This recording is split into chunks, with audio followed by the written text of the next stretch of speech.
এনসিপির এই বিতর্কিত নেতা নিজেকে ভাইরাল করার জন্য বিভিন্ন সময়ে বিভিন্ন নেতাদের সম্বন্ধে খুবই আজে বাজে মন্তব্য করে থাকেন এবং অসত্য তথ্য দিয়ে মানুষকে সহ জাতিকে একটা বিভ্রান্তিকর পরিস্থিতির ভিতরে ফেলে থাকেন, যে কারণে 2-3 দিন আগে তিনি আমাদের বিএনপি সারা বাংলাদেশের প্রার্থীদেরকে সহ আমাকে নিয়ে খুবই বাজে মন্তব্য করেছেন, যেটার মিনিমাম কোনো তথ্য তার কাছে নেই।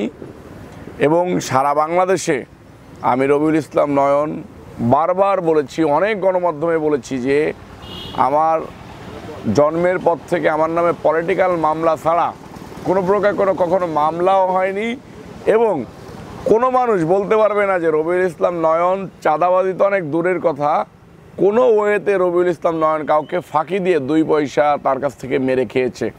এরকম একটা পরিবেশের ভিতর দিয়ে আমি ফ্যামিলিগতভাবে সামাজিকভাবে আমি প্রশ্নের সম্মুখীন হয়েছি, যে কারণে এনসিপির এই নেতার নামে আমার মামলা করতে বাধ্য হয়েছি।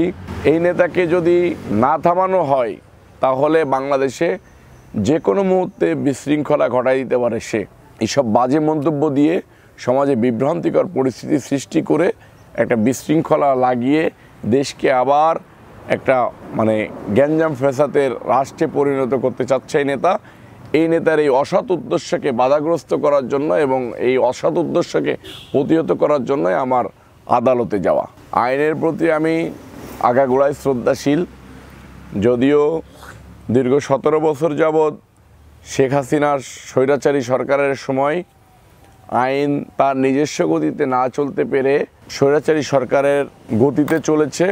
সেখান থেকে আমরা 5 আগস্টে লড়াই সংগ্রামের মধ্য দিয়ে সেটাকে আমরা একটা প্রেক্ষাপটে নিয়ে এসেছি। এখন আমার মনে হয় যে আইনের প্রতি আমি শতভাগ শ্রদ্ধাশীল। এই কারণেই শ্রদ্ধাশীল যে দেশের মানুষ সর্বশেষ আইনের প্রতি দ্বারস্থ হবে। আমি এই বিতর্কিত নেতা যে বাজে মন্তব্য করেছেন, অসত্য তথ্য দিয়ে মানুষকে বিভ্রান্তির ভিতরে ফেলেছেন, সেটা আইনের মধ্য দিয়ে আমি সমাধান চাই।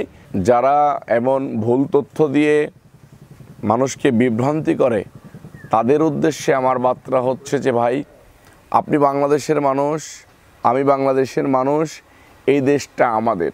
এই দেশের মানুষ আপনার ভাই, আপনার আত্মীয়, আপনার আপনজন।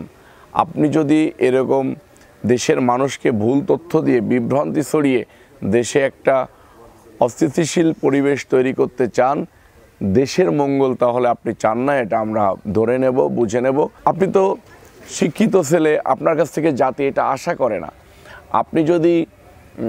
আপনার যদি মাথায় কোনো সমস্যা থেকে থাকে, মানুষ আপনাকে নিয়ে অনেক রকম অনেক কথাবার্তা বলে, এরকম যারা বিভ্রান্তিকর তথ্য ছড়ায় তারা দেখবেন যে হয় মাথায় সমস্যা আছে, না হলে মাদক অ্যাডিক্টেড, না হলে সে কোনো দেশের এজেন্ডা হয়ে বাংলাদেশে বিশৃঙ্খলা তৈরি করার জন্য, বাংলাদেশের মানুষের মান সম্মান নিয়ে খেলার জন্য সে কোনো না কোনো এজেন্ডা হয়ে কাজ করতেছে, হয়তোবা টাকার বিনিময়ে এইসব কাজ করে থাকে। আমি তাদেরকে বলবো এইসব অসৎ উদ্দেশ্য ছেড়ে সৎ উদ্দেশ্যে এসে বাংলাদেশের রাজনীতিকে এবং বাংলাদেশকে এগিয়ে নিয়ে যাওয়ার জন্য আমি তাদেরকে পরামর্শ দেব।